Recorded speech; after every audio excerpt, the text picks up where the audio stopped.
السلام عليكم ورحمة الله وبركاته. مرحبا بكم معايا في القناة. نتمنى نلقاكم هذا الفيديو بصحة جيدة وشركم مباركة باش ما تمنيتوا ان شاء الله. فيديو اليوم غادي ندير معكم واحد المعسلة اللي كتجي رائعة، لا في المذاق لا في الشكل، ونتمنى تتبعوا معايا الفيديو حتى الاخر. فرجة ممتعة.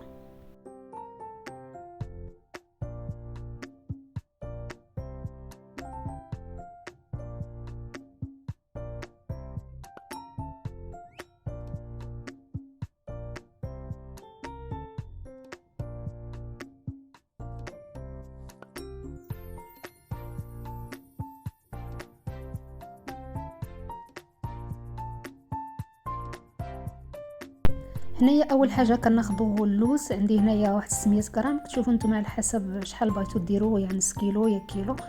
المهم هنايا خديته درتو ماء بارد ودرتو فوق العافيه. حتى كيغلى واحد المده ديال واحد 5 دقائق حتى 6 دقائق، كتشوفوا كيغلى صافي كطفيو عليه. هاد الطريقه هذه كتسهل تفسخيه زعما بسهوله بلا ما كتلقاي معاه مشكل. صافي وكتفسخيه وكتخليه ينشف. ضروري خليه ينشف مزيان، ديروا فوق شي منديل يكون نقي اولا كاغيط ديال الكوزينه هكا كتفرشوه تحت منه باش كينشف مزيان. عاد ديك الساعه غادي ندوزو باش نقليوه. انايا هنايا كنت درتها بالليل وخليته ينشف على خاطرو حتى الصباح عاد غادي نقليه ان شاء الله.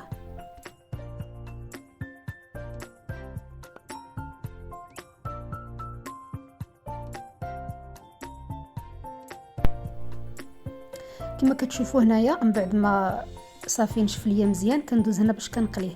عاوتاني واحد الملاحظه ان اللوز عمركم ما تسخنوا الزيت عاد ديروا اللوز.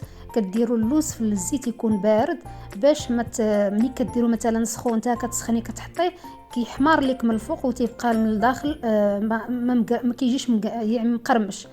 هنايا كديريه في الزيت يكون باقي بارد صافي. هو الزيت كيسخن واللوز كيطيب معانا مزيان لا من الداخل لا من برا، يعني كيجي مقرمش.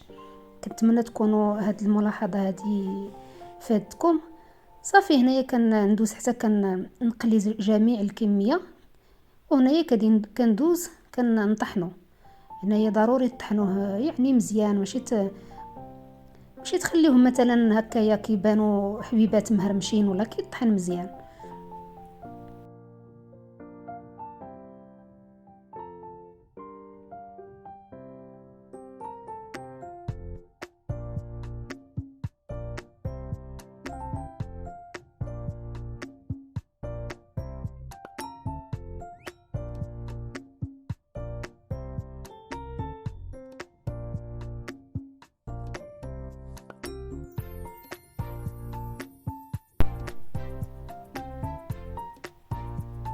كما كتشوفوا هذا هو يعني الطحين اللي كيفاش طحنته بحال هذه الطريقه هذه.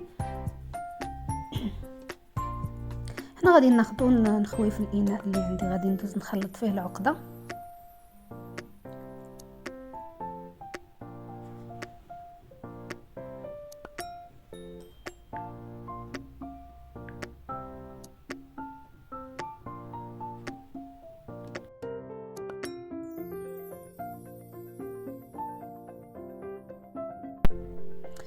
كما كتشوفوا هادو هما المكونات اللي غادي نخلط بهم هاد اللوز. هذا عندي هنا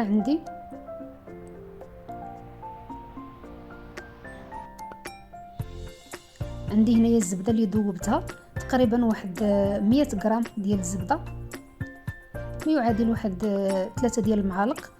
وعندي هنايا واحد 2 معالق كبار ديال ماء الزهر، وعندي هنايا معلقه صغيره عامره مزيان القرفه.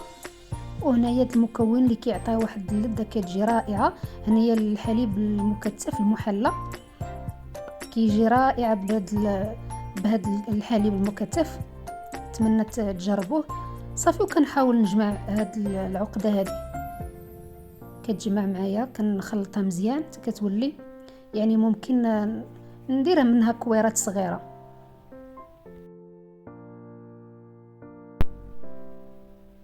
هنايا كاضافه انا ضفت الى ممكن تخليوها غير بحال هكاك. هنايا ضفت واحد المعلقه كبيره ديال العسل، ممكن ما تضيفوهاش ولا تضيفوا مثلا معلقه ديال السكر كلاصي.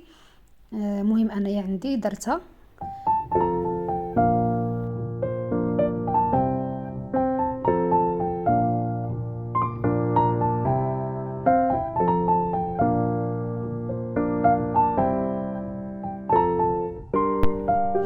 وهذا هو الخليط كما كتشوفوا معايا كيولي تجمع كعقده بحال هكا. هنا غادي ندوزو الطريقه ديال هاد المعسله هذه. كناخذوا هاد الورق، عندنا ورق الفيلو، كنبقى نجمعو بهاد الطريقه هذه. نتمنى تكون واضحه. كتجمعوا بهاد الطريقه هذه حيت كيجينا بحال شي، من بعد ما غادي تشوفوا الطريقه كيجي بحال شي وريضه. صافي هنايا كناخذ العقده اللي صايبت كنحطها بهاد الطريقه كما كتشوفوا، وكنحاول نقطع بالموس.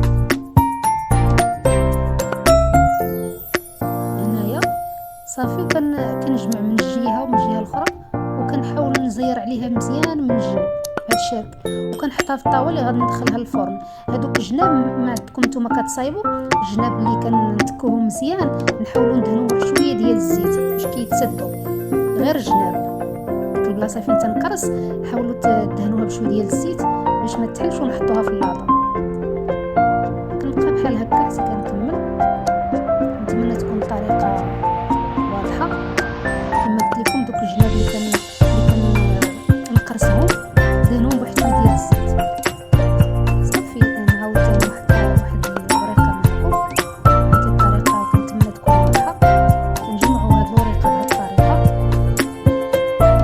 صافي كناخذوا العقده كنحاولوا نقطعوا.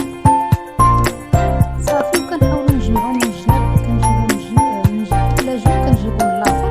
صافي كنحاولوا نزيروا من الجنب. هذاك الدنيات اللي كنديرو في الاول كيعطيو هذا الشكل هذا، كيجيو بحال شكل وريضه. صافي وغنبقى بحال هكايا مع جميع حتى كتسالي لي العقده ديالي. صافي وكنستفها في اللاطه.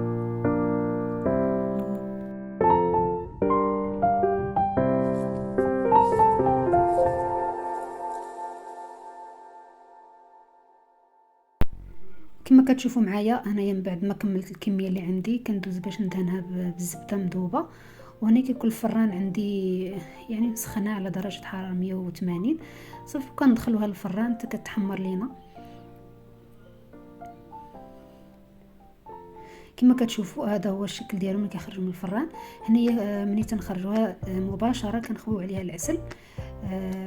كما كتعرفوا هاد ورقه الفيل وما كتستحملش انك تهزيها وتغطسيها بحال هكا في العسل، لا من الاحسن خويو عليها العسل من الفوق، ويكون العسل بارد، يعني هي سخونه والعسل يكون بارد.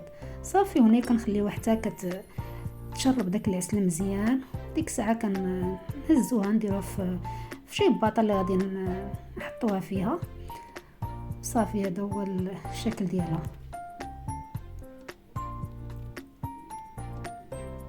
هنايا كما كتشوفوا ممكن تزينوها بهذه الطريقه. كتاخذوا داك الجناب ديالهم ديروهم كيما في اللوز هكايا، ولا لوز ايفيلي ولا كونكاسي ولا البيستاش اللي عندكم، وممكن تخليهم بحال هكاك ماشي مشكل. وهذا هو الشكل ديالهم. كيجيو مقرمشين وكيجيو رائعين في المذاق لا في الشكل. كنتمنىكم تجربوهم ان شاء الله ويعجبوكم. وما تنسونيش بلي لايك واشتراك اللي باقي مشتركش في القناه، فضلا وليس امر. ونتلاقاو ان شاء الله فيديو قادم ان شاء الله ووصفه جديده. ومع السلامه.